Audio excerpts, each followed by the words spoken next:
Jamen, jeg er ifølge mine papirer er jeg født i 1975, november 1975, og blev adopteret til Danmark i marts 1976. Så jeg var 3,5 måned gammel, da jeg kom til Kastrup Lufthavn i København.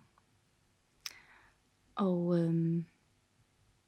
har boet alle mine barndomsår i en mindre landsby nede i det sydlige Sjælland.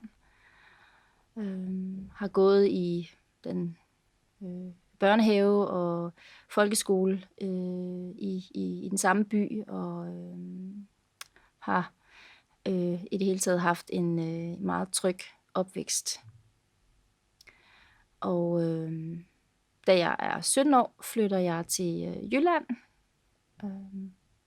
over og for at bo sammen med min kæreste, som i dag er min mand og far til vores 3 børn. Jeg er blevet fortalt af mine adoptivforældre, at jeg blev afleveret anonymt ved en trappesten, at min mor, eller hvem der nu afleverede mig, ringede på en dørklokke, og så gik der nogle minutter, så blev der åbnet, og jeg blev taget indenfor.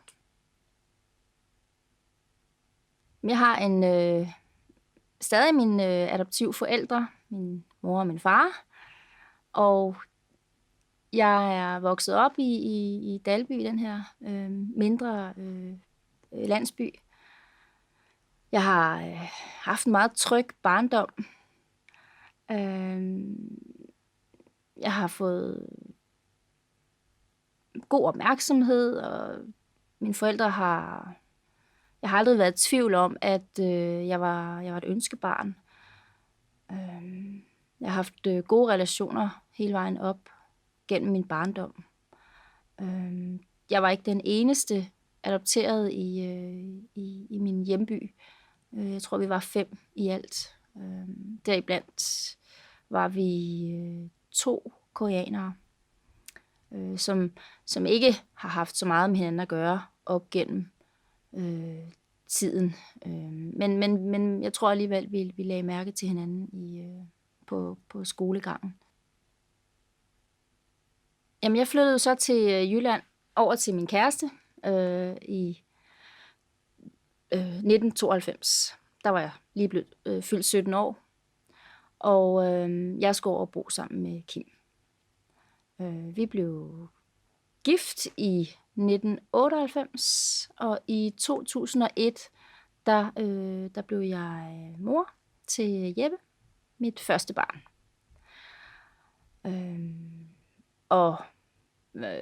Vi havde lidt nogle udfordringer i forhold til at blive forældre. Så vi skulle igennem et fertilitetsprogram, hvor der blandt andet skulle tages stilling til, om man var interesseret i at adoptere. Og det havde jeg meget svært ved at forestille mig, at når jeg selv var adopteret, så var det på en eller anden måde lidt for mærkeligt for mig selv at skulle adoptere. Men det lykkedes os heldigvis selv at blive gravid. Og det var jo ikke anderledes for mig at blive mor, fordi jeg var adopteret end mine veninder i omgangskredsen, der blev mødre. Så jeg tror ikke, jeg følte mig specielt meget anderledes.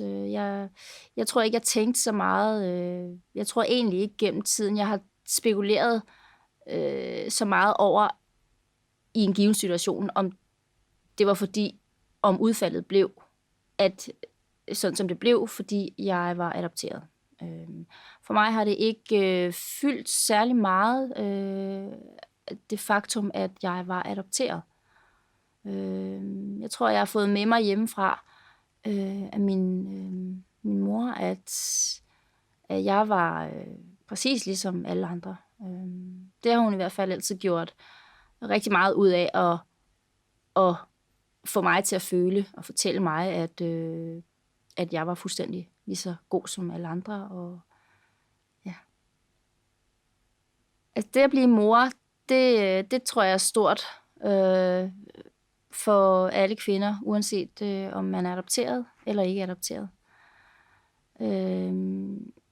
Jeg har altid lagt meget mærke til, om biologiske søskende, biologisk familie, om de lignede hinanden, om der var nogle ligheder.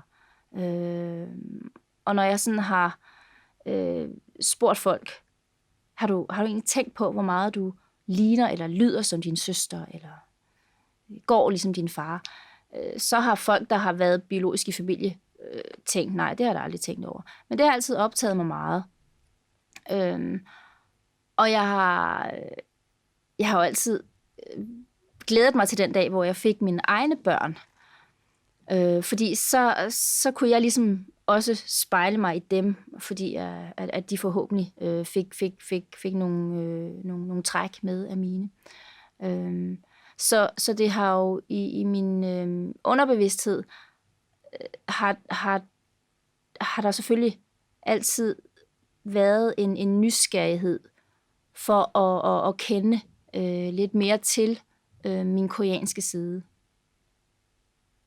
Jamen, for noget tid siden, der bad jeg min danske mor om at få udleveret de papirer, hun havde liggende omkring min adoptionssag.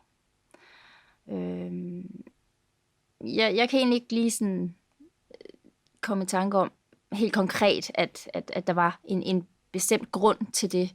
Men hun sendte mig så den her brune konvolut, hvor samtlige sagsakter lå i, fra helt tilbage fra da mine forældre begyndte at søge om den her søge adoption, til at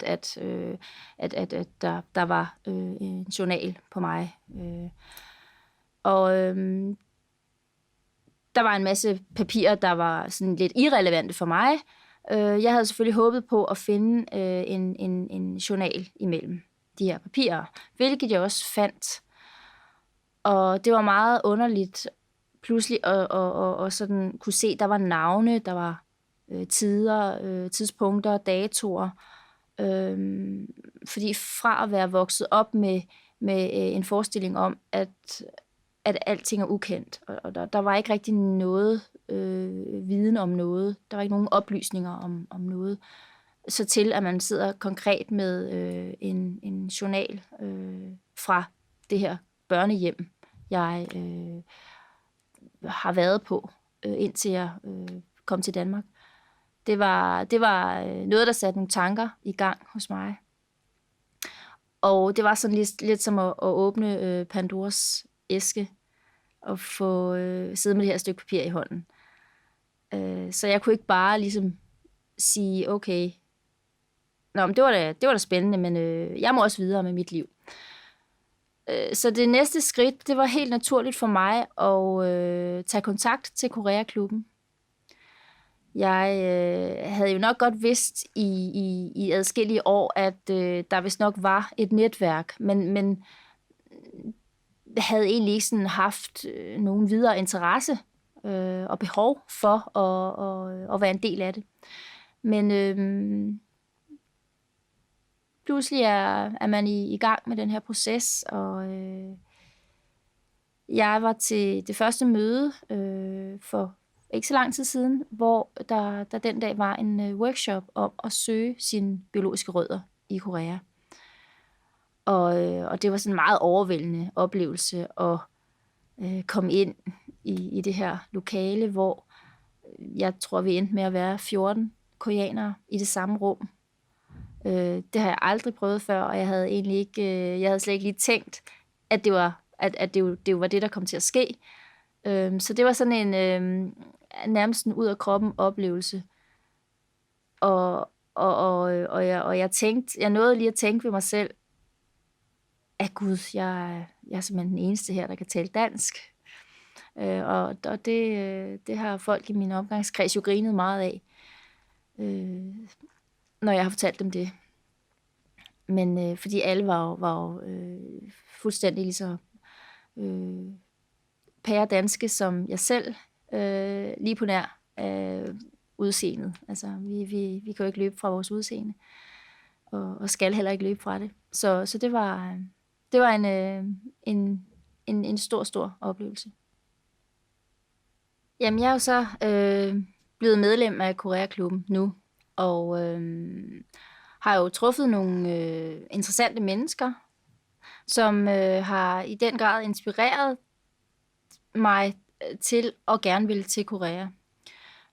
Det har jo nok altid været et ønske, men så har det sådan lige været alle mulige grunde til, at man fik ikke lige gjort mere ved det. Men nu er jeg jo som sagt i den her proces, og det er jo selvfølgelig naturligt, at nu skal jeg til Korea. Altså, det kan jeg mærke, det vil jeg gerne.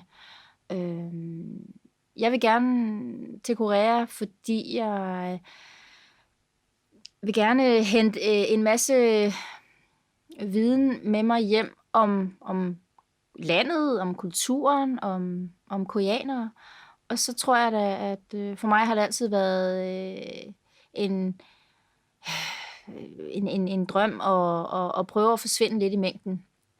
Fordi det gør man jo som sagt, eller det gør man jo selvfølgelig ikke, når man er vokset op i en lille landsby, hvor vi måske var 5, der var lidt mørkere i huden og havde en anden hårfarve.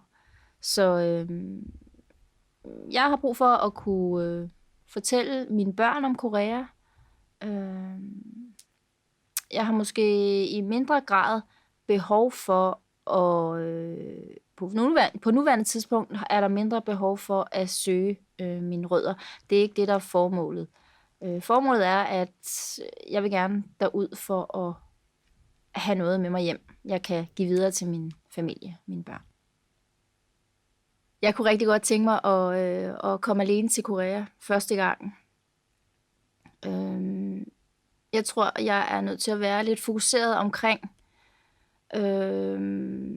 alle de indtryk og det hele. Altså, jeg bliver nødt til at suge til mig, og derfor så tror jeg, at jeg skal til Korea alene første gang. Og så kunne det jo være en drøm at få lov til at tage min familie med derud næste gang.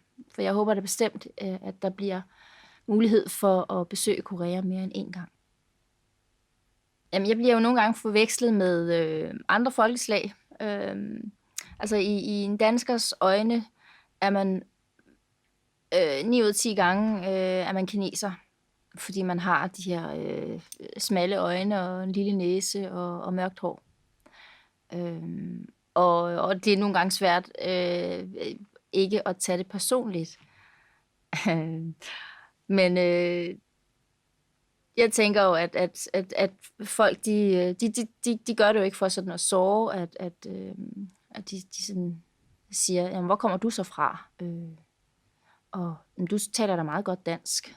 Du har da klaret dig godt, siger folk så. Og det, altså, tit er mit svar jo derpå, at ja, men jeg er jo også lige så dansk som dig.